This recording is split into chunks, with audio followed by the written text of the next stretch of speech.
বন্ধুরা, আমরা যখনই রাতের আকাশের দিকে তাকাই মঙ্গল গ্রহকে একটা লাল শান্ত বিন্দুর মতো মনে হয়, তাই না? কিন্তু আজকের এই ভিডিওতে আমরা লাল গ্রহ মঙ্গলের এমন কিছু প্রাচীন ও রোমাঞ্চকর ইতিহাস আপনাদের জানাবো যা হয়তো আপনার ধারণার বাইরে। একসময় নদী ও জলের উপস্থিতিতে জীবন ধারণের উপযোগী থাকা এই গ্রহটা কিভাবে বর্তমানে একটা নিস্তব্ধ মরুভূমিতে পরিণত হলো, মঙ্গলের বায়ুমণ্ডল হারিয়ে যাওয়ার নেপথ্যে কী কারণ ছিল এবং বিজ্ঞানীরা এর পাথরে বন্দী হয়ে থাকা অতীত নিয়ে কি বলছেন, সেই সব রহস্যের সম্পর্কে জানার জন্য আজকের এই ভিডিওটা শেষ পর্যন্ত অবশ্যই দেখুন। তাহলে চলুন শুরু করা যাক। বিষয়টা ভালো করে ভেবে দেখুন, একটা জমে যাওয়া জগৎ যা হয়তো একসময় নদীর ভার বহন করত, যে হারিয়ে যাওয়া জল, বিলুপ্ত হয়ে যাওয়া বায়ুমণ্ডল আর প্রাচীন আগ্নেয়গিরির আগুনের এক শান্ত দলিল। এটা কোনো কবিতা নয়, এটা আসলে মঙ্গলের দীর্ঘ, নীরব ও বিশাল ভূতাত্ত্বিক ইতিহাসের বাস্তবতা। সেখানকার পৃষ্ঠে ছড়িয়ে থাকা এই নিস্তব্ধতা আসলে একটা বিশাল গভীর ইতিহাসকে নিজের ভেতরে নিরাপদে রেখে দিয়েছে। 19 শতকে মঙ্গলকে নিয়ে আমাদের একটা বড় বৈজ্ঞানিক ভুল হয়েছিল। সেই সময় স্যাফরেলি এবং লোয়ের মতো অভিজ্ঞ জ্যোতির্বিজ্ঞানীরা তাদের দূরবীনের সাহায্যে মঙ্গলের ওপরে কিছু লম্বা রেখা দেখতে পান এবং সেগুলোকে খাল নাম দেন।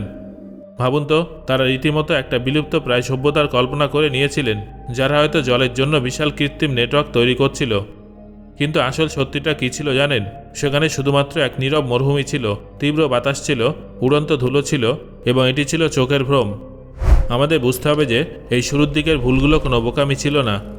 একবার ভাবুন তো, পৃথিবীর কাঁপতে থাকা বায়ুমণ্ডলের ওপার থেকে একটা পুরনো দূরবীনের মাধ্যমে ঝাপসা আলো দেখলে আমাদের মস্তিষ্ক কী করবে? ব্রেন সেই ভাঙাচোরা আকৃতিগুলোকে জুড়ে কোনো না কোনো অর্থ বের করার চেষ্টা করবে। অসম্পূর্ণ জিনিসকে পূর্ণ করে দেখাটাই মানুষের স্বভাব। বিজ্ঞানের যাত্রায় এটা ছিল খুবই স্বাভাবিক একটা পদক্ষেপ, যেখানে মানুষ সেই ধুলোময় আলোয় কিছু জানার চেষ্টা করেছিল। চলুন এবার একটু এগিয়ে মহাকাশ যানের যুগে ফিরে যাওয়া যাক। যখন ম্যারিনার 4 প্রথমবারের মতো মঙ্গলের খুব কাছ দিয়ে গিয়েছিল, সত্যি বলতে একটু হতাশ হতে হয়েছিল। এটা চাঁদের মতো গর্তে ভরা একটা ঠান্ডা জগৎ দেখিয়েছিল। কিন্তু গল্প এখানেই শেষ হয়নি। তারপর এন্ট্রি নেয় ম্যারিনার 9। যখন মঙ্গলের বিশাল ঝড়ের ধুলো সরে গেল, তখন আমরা সেখানে সক্রিয় ভূতাত্ত্বিক ইতিহাসের চিহ্ন দেখতে পেলাম। তারপর এলো ভাইকিং ল্যান্ডার্স, যে ভূপৃষ্ঠে নেমে জটিল রাসায়নিক পরীক্ষা চালায় এবং মঙ্গলের এই রহস্যকে আগের চেয়ে অনেক বেশি গভীর করে তোলে। এই মিশনগুলোর পর আমাদের বৈজ্ঞানিক দৃষ্টিভঙ্গি পুরোপুরি বদলে যায়। এখন আর আমরা কোনো উন্নত সভ্যতা বা ইঞ্জিনিয়ারিং শহরের খোঁজ করছিলাম না। এবার আমাদের পুরো ফোকাস চলে আসে এই বিষয়টার উপরে যে এই জায়গাটা কি কখনো বসবাসযোগ্য ছিল, অর্থাৎ সেখানে জীবন গড়ে ওঠার মতো রাসায়নিক উপাদান কি ছিল। আমাদের সমস্ত মনোযোগ এখন প্রাচীন অণুজীবের চিহ্ন খোঁজার দিকে ঘুরে যায়। এবার একটা চমৎকার বিষয় শুনুন, আমাদের পৃথিবীতে আসলে কি হয়? প্লেট টেকটনিক্স, বৃষ্টি এবং মহাসাগরের কারণে পৃথিবীর উপরিভাগ একটানা পরিবর্তিত হতে থাকে, ফলে পুরনো জিনিস মুছে যায়। কিন্তু মঙ্গলের ক্ষেত্রে ব্যাপারটা একেবারেই আলাদা। এটা কোনো মরা ধ্বংসাবশেষ নয়। পৃথিবীর বিপরীতে মঙ্গলের এই গভীর নিস্তব্ধতা তার অতীতকে পাথরের মধ্যে একদম সেভাবেই ধরে রেখেছে, যেমনটা কোটি কোটি বছর আগে ছিল। এখন মঙ্গলের পৃষ্ঠের থ্যারিস অঞ্চলের দিকে নজর দিন। এটি একটা অবিশ্বাস্য উঁচু অংশ এবং এখানে আছে অলিম্পাস মন্স, যা আমাদের মাউন্ট এভারেস্টের থেকেও অনেক বেশি উঁচু।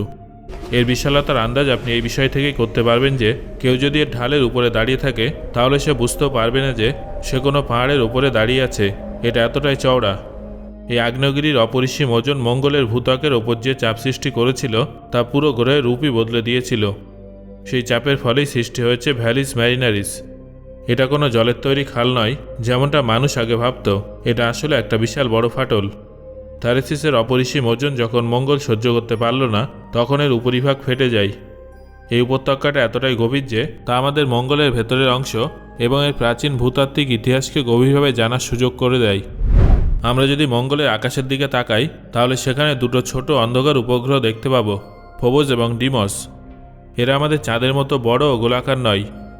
এদের দেখে কোনো গ্রহাণু বা প্রাচীন সংঘর্ষের অবশিষ্ট টুকরো বলে মনে হয়। ফোবস ধীরে ধীরে মঙ্গলের দিকে আকৃষ্ট হয়ে আসছে।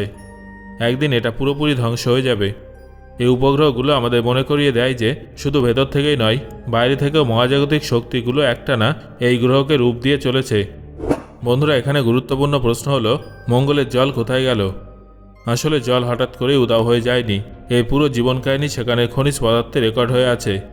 শুরুতে সেখানে ক্লে তৈরি হয়েছিল, যা প্রমাণ করে যে সেখানে একসময় মিষ্টি ও শান্ত জল ছিল। সময়ের সাথে সাথে সালফেট তৈরি হতে শুরু করে, যা নির্দেশ করে জল বাষ্পীভূত হতে শুরু করেছিল এবং অ্যাসিডিক হয়ে গিয়েছিল, এবং শেষ পর্যন্ত সেখানে শুধুমাত্র লবণ ও লবণাক্ত জল অবশিষ্ট ছিল। সুতরাং জলের এই পুরো ইতিহাস সম্পূর্ণভাবে এই পাথরগুলোর মধ্যে বন্দী হয়ে আছে।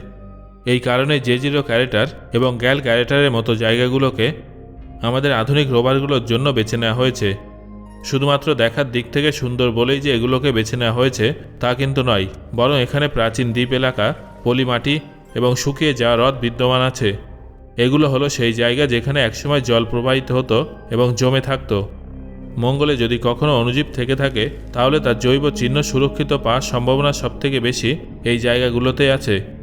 মঙ্গলের পরিবেশ যখন খারাপ হতে শুরু করে এবং উপরিভাগ বসবাসের অযোগ্য হয়ে পড়ে তখন শুধুমাত্র মাটির নিচেই জল ছিল। হ্যাঁ বন্ধুরা, সেই জল আজও সেখানে বরফ, হাইড্রেটেড খনিজ ও নোনা জলরূপে লুকিয়ে আছে। উপরিভাগে যে তেজস্ক্রিয় বিকিরণ এবং বিনাশের আবহ ছিল সেটা থেকে বাঁচতে এই ভূগর্ভস্থ অন্ধকার এক সুরক্ষিত আশ্রয়ের কাজ করেছে। তাহলে এখন প্রশ্ন হলো, শেষ পর্যন্ত মঙ্গল তার বায়ুমণ্ডল কিভাবে হারালো? এটি কোনো একদিনের ঘটনা ছিল না, বরং এটি ছিল একটি ক্রমান্বয় পতন। মঙ্গলের আকার পৃথিবীর তুলনায় বেশ ছোট এবং এটাই তার সবথেকে বড় দুর্বলতা হয়ে দাঁড়ায়। ছোট হওয়ার কারণে এর ভেতরের অংশ খুব দ্রুত ঠান্ডা হয়ে যায়। কেন্দ্র ঠান্ডা হয়ে যাওয়ায় এর রক্ষা কবচ অর্থাৎ চৌম্বকক্ষেত্র ধ্বংস হয়ে যায়। আর যখন এই ঢালটা সরে যায় তখন সূর্যের তীব্র ক্ষতিকারক সৌরঝড় এর বায়ুমণ্ডলকে ভেদ করে মহাকাশের দিকে ঠেলে দিতে শুরু করে। বায়ুমণ্ডলের চাপ কমে যাওয়ার ফলে উপরিভাগের জল ফুটতে শুরু করে এবং তারপর চিরতরে জমে যায়।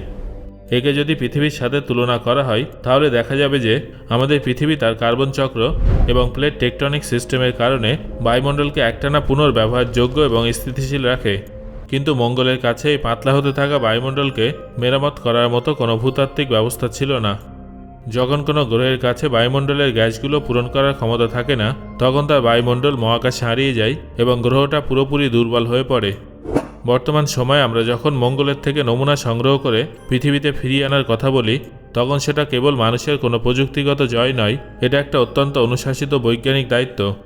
আমাদের প্ল্যানেটারি প্রোটেকশন নিয়মগুলো কঠোরভাবে মেনে চলতে হয় যাতে পৃথিবী ও মঙ্গলের মধ্যে কোনো ধরনের ক্রস কন্টামিনেশন না ঘটে। এই প্রাচীন নমুনাগুলোকে সুরক্ষিতভাবে পৃথিবীতে নিয়ে আসা বিজ্ঞানের প্রতি আমাদের সম্মান এবং অপরিসীম সতর্কতার প্রতীক। আর মানুষের সেখানে যাওয়ার প্রসঙ্গে এটাই বলার যে ভবিষ্যতে যে কোনো ক্রু মিশনকে অত্যন্ত কঠিন বাস্তবতার মুখোমুখি হতে হবে, তাতে কোনো দ্বিধা নেই। যেখানে শ্বাস নেওয়ার মতো বাতাস নেই এবং ভূপৃষ্ঠের উপরিভাগে আছে প্রাণঘাতী রেডিয়েশন, ভবিষ্যতের মহাকাশচারীদের মঙ্গলের স্থানীয় সম্পদকে কাজে লাগাতে হবে এবং মাটির নিচে সুরক্ষিত আস্তানায় বসবাস করতে হবে। একটা বিষয় তো পরিষ্কার, সেখানে বেঁচে থাকার জন্য আমাদের নিজেদের সাথে করে পৃথিবীর একটা ছোট সুরক্ষিত অংশ নিয়ে যেতে হবে। সো বন্ধুরা, আজকে আলোচনা শোনার পর আপনাদের কি মনে হচ্ছে? অতীতে কি সত্যি মঙ্গল গ্রহে জলের অস্তিত্ব ছিল? আপনার মতামত অবশ্যই কমেন্ট করে জানান।